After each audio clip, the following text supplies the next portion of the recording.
Olá, amigos, boa tarde, sejam bem-vindos. Está no ar aqui o Baixada Esporte, ao vivo para todo o litoral paulista. Estamos ao vivo também pela internet. Falamos para o Brasil e para o mundo inteiro. A todos o nosso muito obrigado pelo carinho da sua audiência. No dia de hoje, vamos abordar, dentre aquele tema, grandes jogos, grandes conquistas, mais uma grande conquista do Santos Futebol Clube. Aliás, uma conquista inédita. Ele jamais havia conquistado tal campeonato. Trata-se da Copa do Brasil de 2010. Eu e o Guido Bortolomazzi vamos resgatar aqui como é que foi essa caminhada rumo ao título e a gente trazer também algumas informações, atinentes a esta importante competição que o Santos, repito, conquistou pela primeira vez na sua história. Meu caro Guido Bortolomazzi, boa tarde, tudo bem? Boa tarde, amigos do Baixada Esporte. Esse título marcou também a história do clube, como você disse. O Santos nunca tinha conquistado uma Copa do Brasil e foi num início vibrante, no ano que o Santos tinha como treinador Dorival Júnior e que conquistou alguns títulos importantes com a camisa do Santos. Dentre eles a Copa do Brasil e no mesmo ano o Campeonato Paulista. Então nós vamos falar muito a respeito disso. E esse título marcou também algumas coisas interessantes, polêmicas dentro da Vila, problemas com jogadores, as soluções que a diretoria acabou tomando em virtude de atritos envolvendo Neymar com Dorival Júnior. Então nós vamos falar muito a respeito disso. E o jogo da final, porque foi um jogo eletrizante, onde o Santos na primeira partida ganhou de 2-0 na Vila e no jogo de volta no Barradão, o Vitória fazia 2-0 e no finalzinho um golaço de cabeça do Edu Dracena acabou dando o título. Então, muita história e muita polêmica envolvendo o Santos nessa Copa do Brasil. Muito bem. É rapidinho, o Baixada Esporte volta daqui a pouco contando essa importante conquista, o título da Copa do Brasil 2010, um título inédito, hein? No próximo bloco. Não saia daí, até já. Bem, Baixada Esporte está de volta dentro do quadro Grandes Jogos, Grandes Conquistas do alvinegro mais famoso do mundo. Eu quero dedicar o programa de hoje especialmente a uma grande telespectadora da gente, uma grande ouvinte, desde quando começamos a carreira no rádio, uma fanática torcedora do Santos Futebol Clube, uma mulher que era humana demais, adorava animais, cuidava de muitos cachorros abandonados, mais de 40, lá no Parque São Vicente. Eu falo da Dona Marisa, muito querida, muito conhecida como a Dona Marisa do Papagaio. Infelizmente, ela nos deixou e a gente deixa aqui o nosso abraço de solidariedade, de conforto a todos os seus familiares. E fica a lembrança que a Dona Marisa é uma pessoa que teve uma participação muito ativa durante todos esses anos na nossa vida, não só de radialista. Ela era uma mulher que, aniversários não só meu, pessoas da minha família, pessoas da equipe, ela ligava. Olha, Edson, parabéns, manda um abraço pro Moran, hoje é aniversário do Guido, hoje é aniversário do Luiz Roberto, enfim. Fica aqui as saudades muito grandes, porque a Dona Marisa era uma pessoa de um coração enorme, tá bom? Grande abraço a todos, ela foi sepultada hoje pela manhã lá em Cubatão. Descanse em paz, Dona Marisa, e fica aqui a saudade, aquele sorriso que a senhora sempre tinha no rosto, qualquer que fosse a situação. O programa de hoje, e a senhora como uma fanática torcedora do Santos, falou de uma conquista importante, inédita, eu dedico inteiramente à senhora. Descanse em paz. Bem, 2010, o Santos conquista de forma inédita o título da Copa do Brasil. Foi esse título que levou o Santos à conquista da Libertadores no ano seguinte, porque através da Copa do Brasil, o Santos conseguiu chegar à Copa Libertadores da América. Meu caro Guido Bortolomazzi, vamos começar essa trajetória falando dos dois primeiros jogos do Santos na competição, que foi contra o tal do Naviraense do Mato Grosso do Sul. O Santos jogou a primeira partida lá e depois jogou a segunda aqui. E nós vamos ver o que aconteceu nesses dois jogos. Guido, você lembra bem desses dois jogos iniciais da Copa do Brasil? Bom, Naviraense, Guido? O primeiro jogo o Santos ganhou de 1-0 lá, E por isso que teve o jogo de volta. Porque tinha que fazer a diferença de 2 gols. E aí o Naviraense, feliz da vida, falou, nós vamos para a Vila, vamos enfrentar o Santos. E aqui, meu amigo, tomou a maior goleada da sua história e do futebol brasileiro. O time acabou perdendo por 10-0, E foi um massacre. Esse foi o jogo da volta dos 10. Foi até covardia, né? Foi um massacre. O Neymar que o deitou e Santos rolou. fez nesse jogo foi algo absurdo. E um gol mais bonito que parecia até que não era real. Olha o golaço do Robinho, né? Meteu de cobertura ali, o goleirão saiu. Olha o Ganso. Batendo na trave no retorno. Quer dizer, esse time já estava mostrando toda a sua força. Pelo seguinte, no ano de 2010, o Santos foi campeão paulista. E foi o time que marcou 73 gols na competição.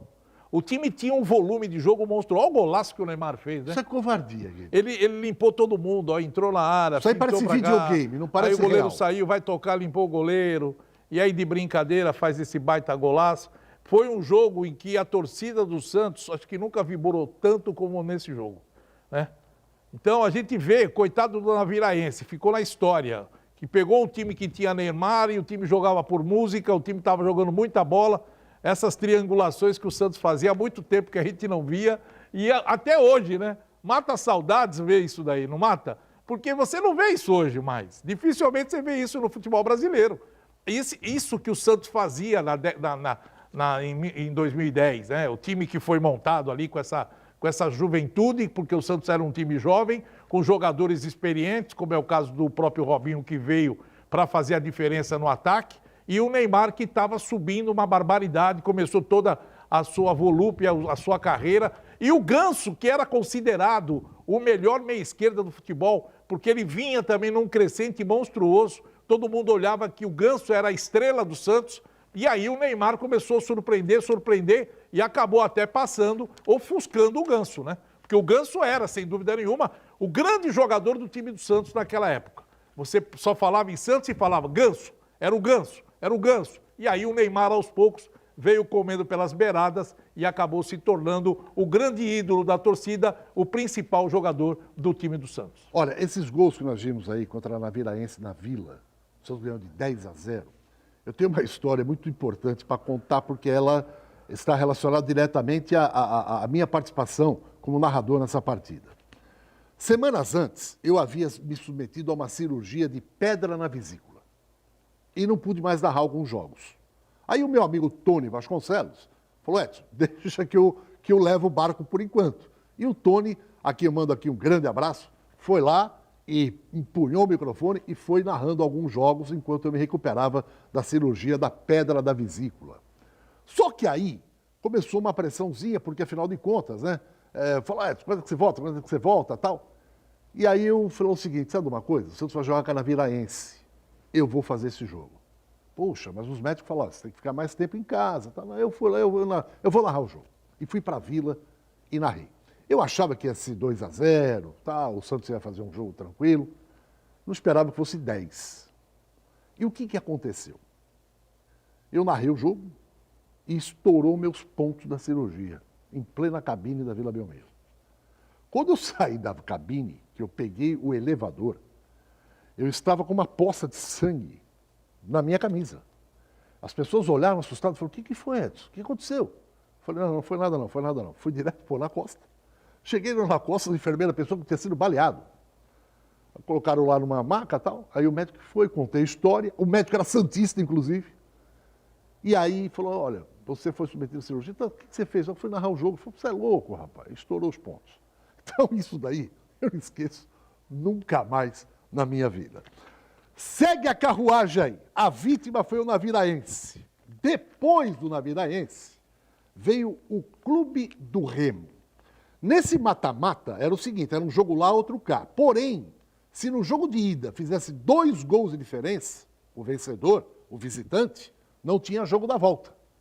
E vamos ver o que aconteceu lá no estádio Mangueirão, em Belém do Pará, onde chove todo dia às 5 da tarde, Guido. Se não chove, garoa. E aí o Santos acabou eliminando o Remo, marcando 2 gols, e aí com esses 2 gols o Santos não precisou fazer a partida de volta, e aí passou para a fase importante aí das oitavas de final da Copa do Brasil. E começa toda a trajetória para o time buscar o título inédito, que era aquele título que todo mundo esperava, era o único título que o Santos não tinha na sua história, era o título da Copa do Brasil, e o Santos acabou vencendo. Você vê, Guido, em 3 jogos, 15 gols. Um gol contra o Naviraense lá, o jogo da volta 10-0, 11 gols, e o jogo em Belém do Pará, jogo único, 4-0, o Santos matou lá mesmo. Em 3 jogos, 15 gols. Aí já começaram a falar o seguinte, nossa, esse time aí é uma máquina de jogar. Já começou a criar aquele nome, né, Guilherme? Porque, veja bem, o torcedor já acreditava nesse time em virtude do que fez no Campeonato Paulista. Se você se lembrar do que aconteceu no Campeonato Paulista, a final do jogo contra o Santo André, no Pacaembu, que teve aquela polêmica do Dorival Júnior pedir para o Ganso sair do jogo, e o Ganso não saiu da partida, não quis sair, fez aquele gesto, não, eu vou ficar, né? Não atendendo a ordem do treinador ali, o Dorival Júnior já sentia, e pelo menos esses jogadores já estavam comandando o time, né? O Dorival parece que estava perdendo forças com esse time do Santos, porque naquela partida ele vai tirar um principal jogador, que era o Ganso, e o time estava com aquela dificuldade toda porque o Santo André estava em cima, querendo virar o jogo. E o Santos com dificuldade. E ele pede para o Ganso sair, o Ganso não sai. E o Ganso, no final, foi o responsável de segurar a bola, de fazer a bola rodar e segurar o tempo, deixar o tempo passar. Parecia que ali o Dorival já estava perdendo. Só que o Santos fez um belíssimo Campeonato Paulista. Conquista o Campeonato Paulista. Entra na Copa do Brasil já credenciado para brigar pelo título. E foi a partir daí que o torcedor começou a sentir o gostinho de ver o time jogar bem, ganhar bem, fazer muitos gols, porque o forte do Santos era o ataque.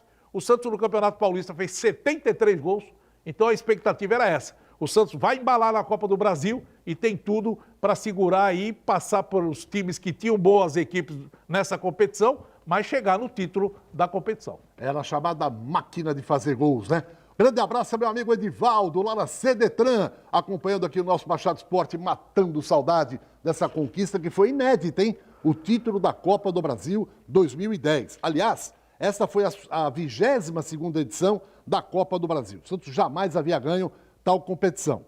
Participaram nesse campeonato aí 64 times, daquele sistema de mata-mata, né? Lembrando mais uma vez que quem fosse o visitante e ganhasse por mais 2 gols de diferença, não teria o jogo da volta, foi o que o Santos fez com o Clube do Remo. Foi até o Mangueirão, Belém do Pará, meteu 4 e liquidou a fatura, não teve o jogo da volta. Bem, 1-0 para o Santos contra o Naviraense lá, no Mato Grosso do Sul. Naviraense veio aqui para a Vila, tomou de 10-0. Aí o Santos foi a Belém do Pará, despachou o Remo, ganhando lá de 4-0. Aí veio na sequência o Guarani de Campinas. O Santos jogou 2 partidas com o Bugre Campineiro. Meu amigo, a máquina não parou de fazer gols. Veja o que aconteceu no primeiro jogo da Vila e depois do jogo da volta a gente conta com mais detalhes o que aconteceu. O Santos ganhou aqui e perdeu lá. Guido Bortolomazzi, olha o pênalti do Neymar. Você viu que ele judia do goleiro, né? Naquela chamada, vou fingir que vou bater e não bati. Aí o goleiro cai no chão de um lado e ele só toca a bola pro outro lado. 8-1 em cima do Guarani, Guido.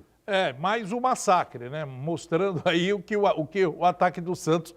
Esse ataque do Santos marcou 100 gols, meu caro Edson. 100 gols na temporada. Para você ver só a força que esse time tinha. Né? Um ataque fulminante. É uma equipe que jogava aí. Jogava por música, isso que é bonito. Você vê as tabelinhas que saíam. Olha, o Matos, viu o Matos ali na frente? O atacante do Santos, jogava pelo lado.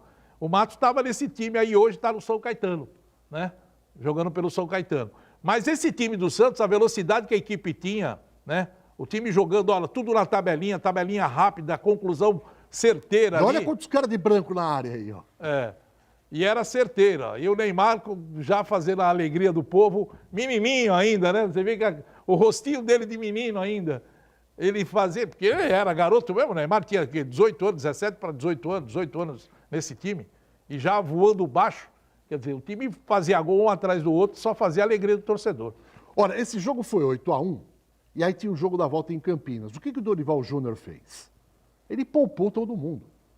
O time foi absolutamente todo ele poupado, né? Jogou reserva do reserva, porque para o Guarani chegar à condição de eliminar o Santos, tinha que, no mínimo, retribuir aquilo que havia levado aqui, 8-1. E convenhamos, né? Por mais time reserva que o Santos fosse, o reserva do Santos é cara de qualidade. O Santos não era só 11 jogadores, tinha um elenco. Então, o Dorival falou, olha, vou poupar a rapaziada toda, vamos para Campinas com calma, e chegou lá, perdeu o jogo, mas não foi tão fácil para o Guarani, não. Põe na tela e vamos ver como é que foi essa derrota do Santos, mas já classificado para a sequência da Copa do Brasil. Aqui, 8-1 para o Santos contra o Guarani. E em Campinas, o Guarani deu troco. 3-2 para o Bugre Campineiro. Mas repito, time completamente desfalcado, Guido. Sem propósito nenhum, né? Você já imagina, o time vai jogar em Campinas, sabendo que podia perder aí de uma quantidade de gols que dificilmente o Guarani poderia fazer na equipe do Santos. E com o time misto foi lá para fazer apenas o resultado, a partida em si, e acabou perdendo pelo placar de 3-2. Não fez nenhum alarde, foi um resultado normal por aquilo que o Santos já esperava. É lógico que o time queria a vitória, mas o Guarani também não queria dar o troco, né? Pelo menos ganhar a partida depois daquela goleada também que o Guarani sofreu jogando na Vila. Bom, daqui a pouquinho vamos seguir, né, nessa campanha que levou o Santos à conquista inédita do primeiro título da Copa do Brasil. Eu quero dar um recado para você que está com o seu celular. Celular é uma peça hoje indispensável, é uma ferramenta fundamental. Por quê? Porque o celular hoje você tem todos os contatos. É com família, é com amigos, é com cliente, com a escola, com todo mundo. Então dá um pane, a pessoa fala, e agora, né? Tô sem chão, fica sem comunicar, tal, porque é muito mais rápido, WhatsApp, enfim. Deu pane, você está em casa, não quer levar pessoalmente, você pode ligar para a Top Center, que eles vão buscar o celular na sua casa, manda um técnico, avalia a condição do seu celular na hora, você autorizando o orçamento, eles arrumam, traz de volta e você pode pagar em 12 vezes no cartão. Então, celular, não entregue na mão de qualquer um, não. Coloque na mão de gente especializada. A Top Center tem profissionais de altíssima qualidade e credibilidade no mercado. É só ligar para 98801-5626. Anote esse telefone. Deu pane, liga e fala assim, olha, eu estou aqui, meu celular parou, tal. Manda um técnico para fazer uma avaliação e aí vão ver o orçamento, se aprovar, vocês arrumam, traz de volta, você não sai da sua casa e fica tranquilo, tá bom? Deu pane no celular? Ligue. Top Center. Olha, uma parada e voltamos já já. Depois do Guarani, você vai conhecer a próxima vítima. Até já. Muito bem, estamos de volta a mais um bloco do Baixado Esporte, falando de grandes jogos, grandes conquistas do Santos Futebol Clube, o maior time de futebol de todos os tempos. Quero mandar aqui um grande abraço à enorme galera alvinegra, o torcedor santista, não só na nossa região aqui da Baixada, mas também aquele que acompanha a gente pela internet de qualquer lugar do Brasil e do mundo inteiro. A todos os alvinegros, o nosso grande abraço e é evidente, né? Orgulho do Santos Futebol Clube de levar o nome do futebol brasileiro para todos os cantos do planeta. O Santos é indubitavelmente o maior time de futebol do mundo de todos os tempos, com aquela máquina que foi do Pelé. Mas o Santos teve altos e baixos, ganhou muito, mas também teve momentos difíceis. Mas agora a gente está lembrando dos momentos muito bons, que foi esse, por exemplo, da Copa do Brasil, ganhar um título que era inédito, né? E a gente vai relembrar agora, depois da vitória do Guarani, um jogo que ficou marcante. Atlético Mineiro. Antes de colocar no ar, Guilherme, lembra quem comandava o Atlético Mineiro, Guido? Vanderlei Luxemburgo. O Vanderlei Luxemburgo estava com o time do Galo lá, ajustadinho. O time do Atlético tinha Aranha no gol, aquele Carlos Alberto, que era o meia do Corinthians, que jogava também de falso lateral, o Erley, Jairo Campos e o Júnior, que foi do Palmeiras. Zé Luiz, Correia, que também era do Palmeiras, e o Fabiano. Ricardinho formava o quadrado. Muriqui, que fez um campeonato pelo Avaí espetacular e o Atlético contratou o Muriqui, e o Diego Tardelli, mas o Diego Tardelli voando. O Santos jogou essa partida primeira no Mineirão, contra o Galo, com um time Felipe no gol, Jorge Lucas, depois o Guido vai contar esses jogadores que às vezes fogem da memória do torcedor, Jorge Lucas, lateral direito, depois saiu Jorge Lucas e entrou o Maranhão. A dupla de zaga, Edu Dracena, Durval e o Pará jogou de lateral esquerdo. Meio campo, Arouca, Wesley e Marquinhos. No decorrer da partida, o Dorival tirou o Marquinhos e colocou o Rodrigo Mancha. O Ganso fechava o quadrado da meia cancha. E no ataque, Robinho e André. E durante o jogo ele tirou o André e colocou o Zé Love. Esse jogo deu Galo, 3-2. Vamos mostrar como é que foi. Guido, lembra bem desse jogo, Guido? E o Santos desfalcado, né? O Santos estava muito desfalcado dessa partida, tanto é que o Neymar não jogou esse jogo, ficou de fora do time do Santos. E é lógico que esse desfalque acabou dificultando. Esse é o jogo da volta, viu, Guilherme? O Cabelo. Esse é o jogo da volta. Nós vamos mostrar primeiro o jogo do Mineirão. O jogo do Mineirão, o Santos perdeu lá pelo placar de 3-2. E aí está um negócio. Apesar da derrota, o Santos deve muito a um jogador que, se não tivesse feito um gol no finalzinho da partida, a coisa poderia ter complicado aqui no jogo da volta na Vila Belmiro. Porque estava 3-1 para o Atlético Mineiro. E aí teve um jogador do Santos, que a gente vai mostrar daqui a pouquinho, que foi lá, já no finalzinho do jogo, fez o gol e com 3-2 muda um pouco o panorama. Santos começou abrindo o placar do Mineirão 1-0, Guido. E o gol acabou acontecendo pelo Robinho. E até o fato interessante, né? Porque o Robinho foi contratado, o Santos já tinha disputado 5 partidas na temporada e foi aquela festa toda, mais um golaço aí, a bola... Esse gol foi o salvador da pátria. Já meteu 2-0 e do Dracena. Não. Tava 3-1 pro Atlético no finalzinho do jogo. Né? Esse jogo do Mineirão tava 3-1 pro Atlético. E o Edu fez 3-2. E o Edu Dracena fez esse gol aí. Pode voltar um pouquinho, Guilherme? Porque esse gol salvou a lavoura. Porque se o Atlético vem aqui com a vantagem de ter ganho lá por 3-1, o Santos teria que correr atrás com 2 gols no mínimo de vantagem. Né? Santos, lembrando, abriu o placar, aí o Diego Tardelli desandou, marcou 2 gols maravilhosos, aliás, fez os 3 gols da partida, diga-se de passagem, e no finalzinho, nessa trama aí pela esquerda, a bola levantada no segundo pau, o Edu Dracena, que era um gigante, estava numa forma também impecável, hein, Guido? Tava. É uma fase fantástica que o Edu Dracena estava atravessando e acabou fazendo esse gol, que acabou dando a condição do Santos jogar na Vila por um resultado mínimo e conseguir a sua classificação.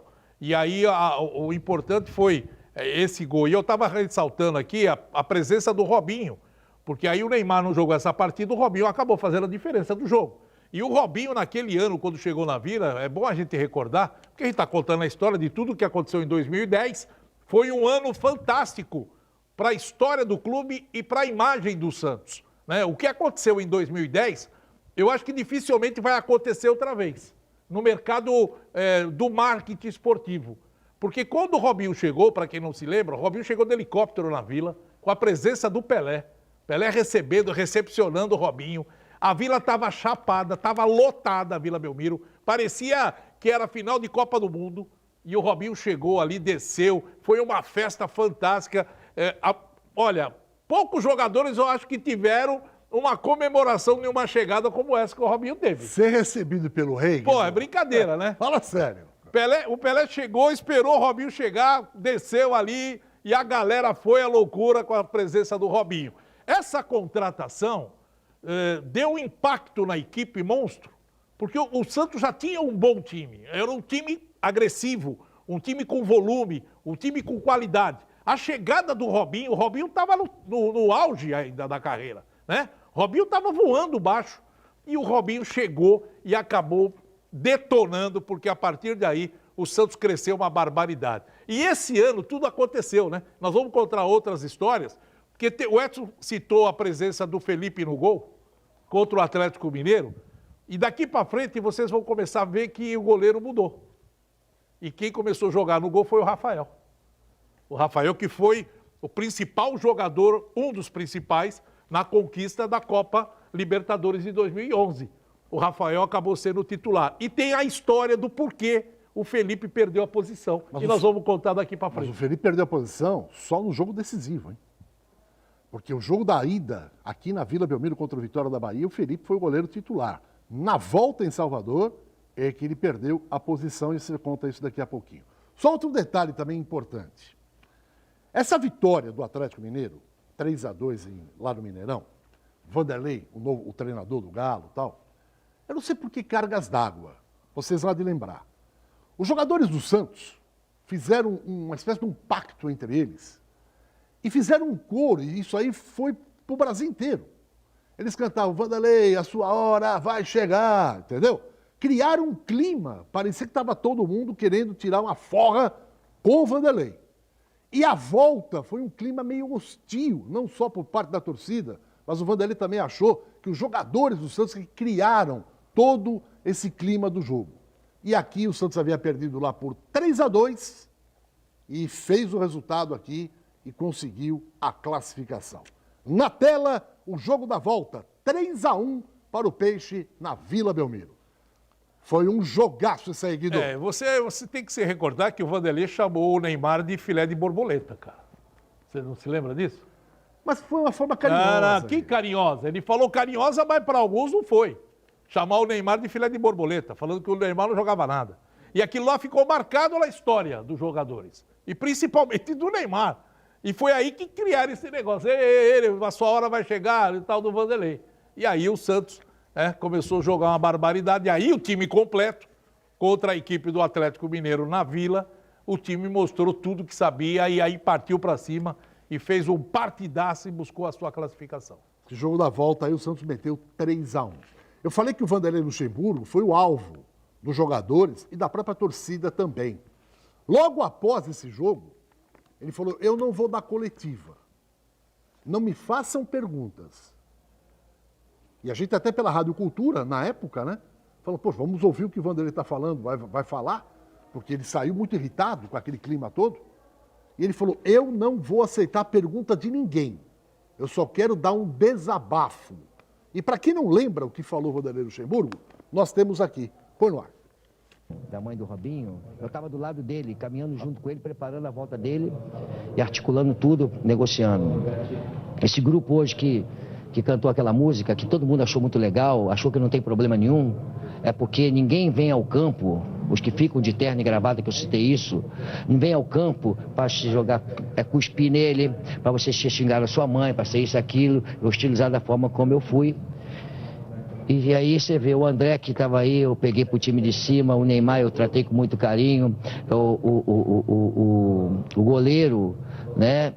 Quando teve aquele problema do doping, eu estava dentro da casa dele, com a mãe dele lá, ajudando aos pais, cuidando dele. Cheguei aqui no Santos de volta, a primeira coisa que eu fiz foi recolocá-lo como titular da equipe, e ele está aí hoje com muito talento, e assim a grande maioria aqui. Então, para mim hoje foi um momento de ingratidão, para mim como ser humano.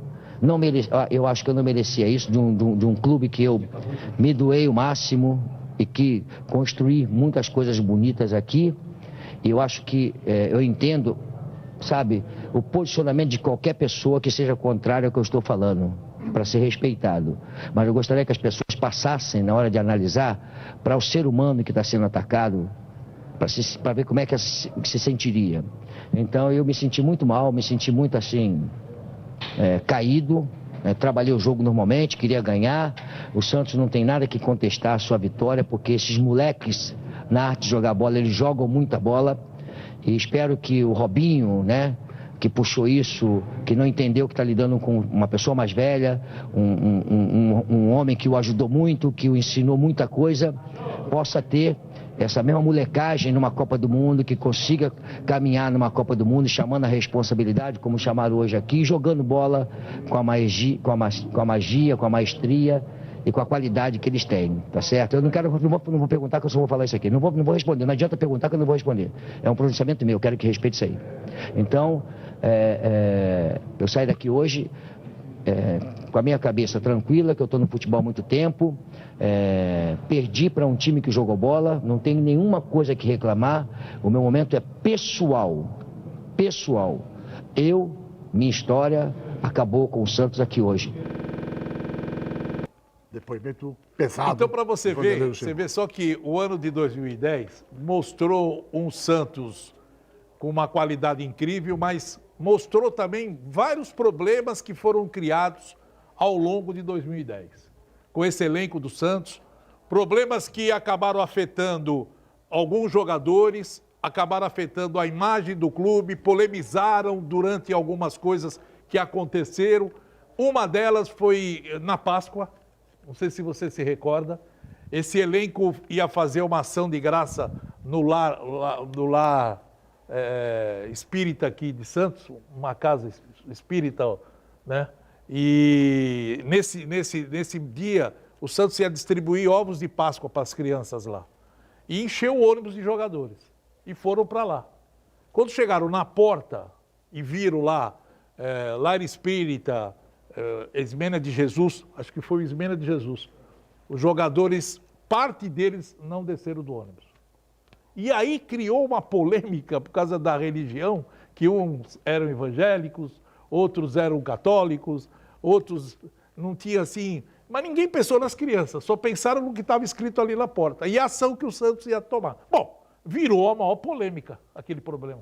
Virou polêmica, né? Porque todo mundo falou, pô, vocês estão deixando de lado a ação perante as crianças e estão olhando o que está escrito na porta da entrada? Porque é o Lar Espírita Ismênia de Jesus, vocês não vão descer? E aí não desceu. Vários jogadores não desceram. E se criou a maior polêmica com relação a esse lado aí. Bom, passado o Atlético Mineiro, veio o Imortal. Nós já temos falado aqui que a rivalidade Santos e Grêmio se estende bem lá atrás. Ela começa bem lá atrás. Em 2010, não poderia ser diferente. Semifinal de Copa do Brasil. Quem passar ia a grande decisão. Então, amigo, Grêmio de um lado, Santos do outro, e nós, pela Rádio Cultura, tivemos a alegria, o prazer, né? Olha, foi realmente estado de graça. Aquele primeiro jogo, aquela primeira batalha no estádio Urbano Caldeira, que você vai ouvir agora. Ver e ouvir. Põe no ar. Que golaço! Que golaço!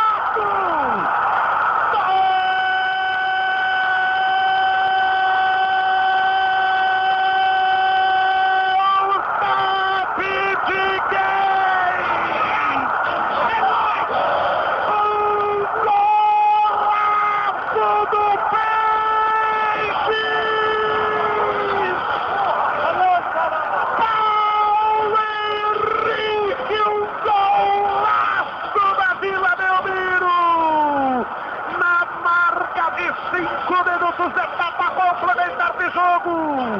Paulo Henrique meteu uma sapatada no ângulo do goleiro Vitor. Explode a vila mais famosa agora. Paulo Henrique, Ganso, Santos 1. Grêmio nada, o detalhe é todo seu.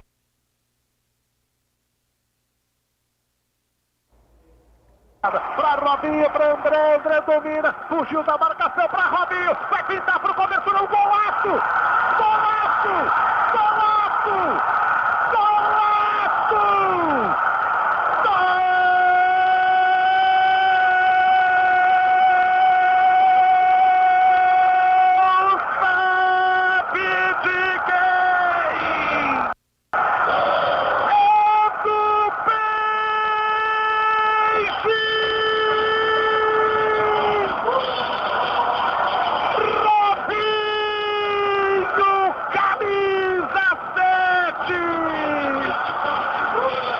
Futebol mais bonito do Brasil! A pura arte em campo! Você tem que se render a esse canto que o Peixe tem, Grêmio! Robinho, um gol de craque na vila mais famosa, a Vila Belmiro está de pé! Explode a galera em todo o Brasil! Robinho! Santos amplia na marca de 24, etapa complementar de jogo. Agora, Santos 2, Grêmio nada. Mais um golaço. O detalhe é seu, Felipe Camargo. Muito bom. O Santos meteu 3-1 no Grêmio. Esse jogo na Vila Belmiro tinha o Grêmio com o Tite, treinador. Você lembra que o Tite no vestiário, o Guido Bortolomás, o Felipe Camargo acompanhava de perto, e o Fulvio Viola também. E aí o Tite falou o seguinte: perdemos aqui, mas acreditamos no peso da nossa camisa, nosso time, nossa torcida. Lá nós vamos reverter. Mas essa vitória de 3-1 na Vila deu um alento, porque o torcedor falou: meu amigo, essa máquina do jeito que tá jogando, não perde a vaga, né, Guido? Mas o Grêmio jogava por 2-0. Se o Grêmio fizesse 2-0 no Olímpico, estaria classificado pelo gol fora de casa. E aí, meu amigo, a tampa da panela lá no Olímpico subiu. Subiu, mas o Santos estava jogando muito, né? E o que aconteceu? Vamos ao jogo. Deu Grêmio, mas a vaga ficou com o Santos. 4-3 pro Grêmio. Põe no ar aí, vamos reviver, né? Como é que foi essa classificação do Peixe aí para outra fase, para a grande final da Copa do Brasil. O Santos era muito rápido, né? O Grêmio, apesar de fazer os gols que tinha que fazer, não tinha como falar, não dá para tomar. Porque, olha aí, ó, invertida de bola para um lado, para o outro, velocidade, drible, magia, né, talento. Uma vez o Vanderlei falou pro Guido assim, Guido, eu consigo neutralizar um adversário quando ele tem 3, assim, monstros sagrados do outro lado. Caras que desequilibram o jogo. Mas se o adversário tiver 4, não tem como segurar. É verdade que ele te falou isso, Guido? É verdade, numa conversa de um jogo final de Campeonato Paulista. Ele diz o seguinte, se o adversário tiver 4 talentos que são destruidores, não há como o adversário segurar. É, porque foi um fato que ele relatou e com razão. Se você tem 4 jogadores com qualidade numa equipe, você pode colocar jogadores para marcar, fazer por zona, marcar homem a homem, mas sempre vai sobrar um pelo talento. O Santos tinha 4 que desequilibravam? Tinha Robinho, 1, Neymar, 2, Paulo Henrique Ganso. 3. E o quarto? O quarto homem você poderia colocar, sei lá, quando entrava com o Matson pelo lado, que era um jogador que tinha drible rápido. O André estava numa fase também Mas o André era um fantástica, né? centroavante, o André era um centroavante. Mas o Santos tinha nesses 3 jogadores muita qualidade no drible. E outra coisa, um time com muita velocidade, as bolas enfiadas, as bolas que eram sempre atravessadas no meio dos zagueiros, onde saía aquela flecha de um lado, uma flecha do outro, era Robinho de um lado, era Neymar do outro, e o Ganso trabalhando essa bola pelo meio ali. Você tinha nesse meio campo qualidade. Então é difícil você marcar. Se aparecia o Arouca, às vezes o Wesley, que estava jogando muito bem também, é um jogador que aparecia muito. Então era um time difícil de ser marcado. Então quando o Neymar pegava na bola, por que isso fazia a diferença? Porque o Neymar driblava 2 tranquilamente. 2 em cima dele, o Neymar passava. O Robinho a mesma coisa. Então a dificuldade de marcação era muito grande. Olha aqui, eu quero mandar um abraço pro Faustino, grande Faustino, acompanhando o Baixado Esporte, falando, Edson, essa máquina aí não dá para segurar.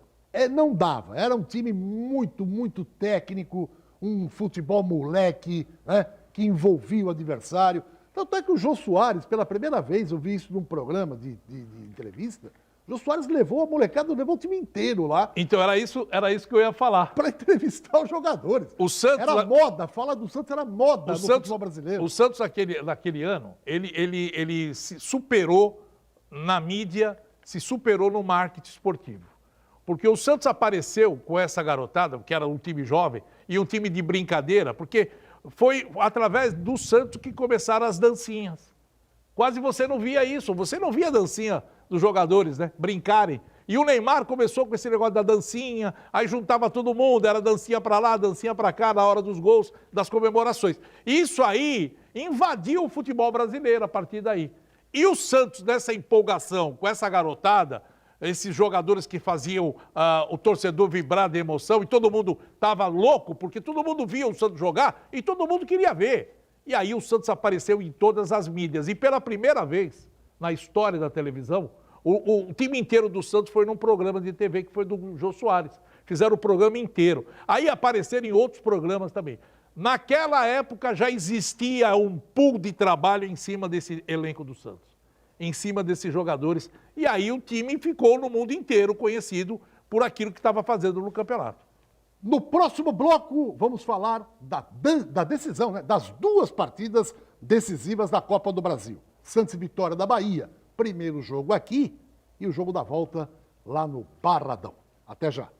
Vamos de volta aqui falando da grande conquista da Copa do Brasil 2010, conquistada ineditamente pelo Santos. Jamais o Santos havia ganho uma Copa do Brasil. Quem está acompanhando o programa e feliz também com essa trajetória maravilhosa do Peixe é o nosso querido Ney Faustini, lá da Absoluta Chevrolet. Um abraço também para o Cláudio, da Autêntica Vistoria. Doutor Clemente, né, da Multimagem, também feliz com essa fase maravilhosa do Peixe. Grande abraço a Humberto da Top Center. Humberto, também aí curtindo demais essa grande conquista do Santos Futebol Clube. o nosso querido Marcelo da Cacau Center, enfim, a todos os nossos amigos, clientes, você que está em casa e a grande massa torcedora alvinegra. Você é torcedor do Peixe? Lembra como é que foi a conquista? Primeiro jogo da Vila, segundo jogo do Barradão?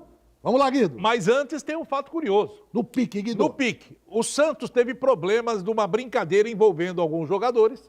Matson, Felipe, fizeram um vídeo na gozação, criaram uma baita de uma polêmica. E aí houve uma discussão envolvendo o Robinho e o Matson. O Robinho entrou por telefone e não gostou da brincadeira que eles estavam fazendo pela rede social. E numas respostas e perguntas que estavam sendo feitas, o Felipe soltou uma graça para um torcedor, dizendo para o torcedor a seguinte frase: o que eu gasto de comida com o meu cachorro, você não ganha de salário. Essa frase do Felipe, ele era titular do Santos naquela época. Em virtude dessa frase, foi afastado do time. E aí, nos jogos finais, quem foi o goleiro? O Rafael. O Rafael jogou as 2 partidas na Vila e lá no Barradão com a camisa do Peixe. E a partir daí, o Rafael se tornou goleiro titular do time do Santos. Esse foi o primeiro jogo na Vila. 2-0 contra a equipe do Vitória da Bahia. Aí quase pintou o primeiro gol, né? A bola bateu no pé da trave aí. Santos abrindo o placar. Neymar, que foi o artilheiro da Copa do Brasil com 17 gols. O menino Neymar. E o Vitória não era um time bobo não, viu? Vitória tinha bons jogadores. Vitória era uma equipe que tinha um time modesto, mas muito aguerrido. O time do Vitória jogou essa primeira partida, Edson, com o Lee no gol, Rafael Cruz, Wallace, Anderson Martins e Egídio. Wanderson, Neto Coruja, Fernando depositou o Gabriel e o Ramos Menezes. No ataque, o Exxon e o Shade. Era o Elkson, né? Elkson. O Santos até tentou depois contratar esse jogador aí. E o Santos jogou com o Rafael, Pará, Bruno Aguiar, Durval, Alexandro, Arouca, Wesley, Paulo Henrique Ganso, depois entrou Marquinhos, Robinho, depois entrou Zelov, Neymar e o André. Olha, vocês viram aí o gol que o Santos fez de pênalti em cima do Neymar. Depois o Marquinhos marcou o segundo gol. Por incrível que pareça, sabia que o Neymar foi vaiado nesse jogo? O Neymar estava 1-0 para o Santos, ele pegava na bola, a torcida vaiava o Neymar. As pessoas falaram, você tá louco? Eu não lembro disso. Você vai lembrar sim. Porque nesse jogo teve um pênalti que foi em cima do próprio Neymar, que nós mostramos. Só que o Neymar foi bater e deu cavadinha. E essa cavadinha, ele jogou a bola na mão do goleiro. E é decisão. Tinha problema de gol. O Vitória jogava segunda em casa. E a partir daquele momento, a torcida que via no Neymar, o menino prodígio, começou a pegar no pé dele. Ele pegava na bola, a torcida vaiava. E esse gol de falta do Marquinhos, olha, salvou a lavoura também. E tirou do Neymar aquele peso de um container. Porque no jogo da volta, meu amigo. Olha aí, vamos ver de novo o lance. Neymar vai pra cima, que era o estilo dele. Limpou pra lá, pra cá, pênalti. Foi pênalti mesmo. Mostrou depois com calma. O cara dá uma sapatada no joelho dele. E aí ele vai bater o pênalti, o que ele faz? Depois disso, era só vaia em cima do Neymar. E aí, em virtude disso, nós vamos contar, porque não vai dar nem tempo depois, foi quando o Neymar teve o atrito com o Dorival Júnior, porque no jogo entre Atlético de Goiás, Goianiense e Santos na Vila, houve um pênalti a favor do Santos, o Neymar pegou a bola para bater e o Dorival não deixou ele bater o pênalti. Em virtude disso daí, se criou aquela polêmica toda, a discussão envolvendo o Dorival e o Neymar, e a partir daí, o atrito entre os dois, o Dorival perdeu a mão e perdeu o cargo também. Isso foi no Campeonato Brasileiro. Vamos agora ao jogo da volta, né? A decisão lá no Barradão. Meu amigo Irajá, tá vendo o programa? O Irajá estava lá. Muita gente saiu aqui de Santos e foi pro Barradão. E nós, na Rádio Cultura, alertávamos a galera, cuidado com aquele corredor para chegar no Barradão, porque lá é um caldeirão, né, Guido? É verdade, o Barradão é muito complicado aí para a torcida organizada, porque eles fazem emboscada lá, tá louco. E aí o Santos abriu o placar, Edu Dracena. Olha a importância do Edu Dracena. Contra o Atlético Mineiro, lá no Mineirão, estava 3-1 pro Galo. Ele fez um gol no finalzinho do jogo de cabeça. 3-2. E aqui bastava o Santos fazer 2 gols de diferença. E foi o placar, 3-1. Nesse jogo com o Vitória da Bahia, logo de cara, o Santos abre o placar. Gol de quem? Edu Dracena, de cabeça. Deu uma esfriada no Vitória. Mas aí o Vitória, aos poucos, no segundo tempo, foi reagindo, empatou o jogo. Mas aí o Edu Dracena, que na época era o xerifão, um dos grandes zagueiros, indubitavelmente, do futebol brasileiro. E o time do Santos jogou essa partida com o Rafael no gol, Pará, Edu Dracena, Durval e Alexandro, Arouca, Wesley e Paulo Henrique Ganso, Neymar Júnior, Robinho e André. Esse foi o time que entrou em campo e iniciou a partida. O Robinho saiu, entrou o Rodriguinho, saiu o André, entrou o Marquinhos, saiu o Neymar, entrou o Marcel. Tá aí a conquista, né? As imagens da comemoração desse título inédito, o título da Copa do Brasil. Ô Guido, já que você falou do time, aonde estão esses jogadores, a sua maioria aí? Vamos lá. O goleiro Rafael tá onde? O Rafael tá jogando na Lazio da Itália. O Pará tá na Vila Belmiro. Voltou pro Santos. Edu Dracena e Durval. E o Léo pararam de jogar. Os 3 encerraram a carreira. O Alexandro. O Alexandro tá na Juventus, acertou com a Juventus. O Arouca. Juventus da Itália, né? É. O Arouca tá no Figueirense. Figueirense. O Wesley. O Wesley tá no Avaí. No Avaí. No Avaí. O Paulo Ganso tá no Fluminense. O Fluminense. Robinho. O tá na Robinho, Turquia. o Robinho tá na Turquia. O André Cajarana continua no O André tá no Grêmio. Grêmio. O Neymar tá PSG. no PSG. E aí eu vou te falar desses jogadores. Eu tinha alguns aqui. jogadores aqui que eu tive anotando, que nem o caso do Felipe Anderson. Que o Muricy pegava muito no pé dele, né? O Felipe hoje está no West Ham, da Inglaterra. O Alan Patrick está no Shakhtar. O Alexandre, que eu falei, está na Juventus. O Danilo, lateral, está na Juventus, que o Danilo também fazia parte desse grupo. O Matson está no São Caetano. E o Thiago Luiz, no Racing da Tailândia. São jogadores que atuaram nessa temporada com a camisa do Santos e se espalharam pelo mundo. O Santos estreou nessa Copa do Brasil com o Jorge Lucas de lateral direito. Sabe quem era o Jorge Lucas? O Jorge Lucas foi contratado, ele estava jogando fora do país e estava no Celta de Vigo. E foi indicado para o Santos Futebol Clube. Veio como um dos laterais. Além deles, outros jogadores fizeram parte da campanha. Maranhão, lateral direito, veio do Guarani. Rodrigo Mancha, do Curitiba. Rodriguinho, também do Guarani. Maicon Leite, do Santo André. Matson, do Vasco. Bruno Aguiar, do Guarani. Alexandro, do Atlético do Paraná. Roberto Brum, do Braga, de Portugal. Germano, que veio do Barcelona, da Espanha. Zezinho, do Juventude. E Marcel, atacante, veio do Japão. Guido Bortolomazzi, a sua mensagem final aqui, Guido. Um abraço e mais uma história contada aqui pelo programa Baixada Esporte, mais um título importante na história do clube. O Santos hoje tem todos os títulos que existem no planeta. Todos eles. O Santos tem. O Santos disputou e ganhou. Né? Se o Santos jogasse na Europa, fatalmente também teria a Champions League. Um abraço e até a próxima. Gente, um abraço a todos e mais uma vez eu repito, o programa de hoje é dedicado especialmente à dona Marisa, a chamada Marisa do Papagaio. Um abraço, dona Marisa, descanse em paz. Tchau.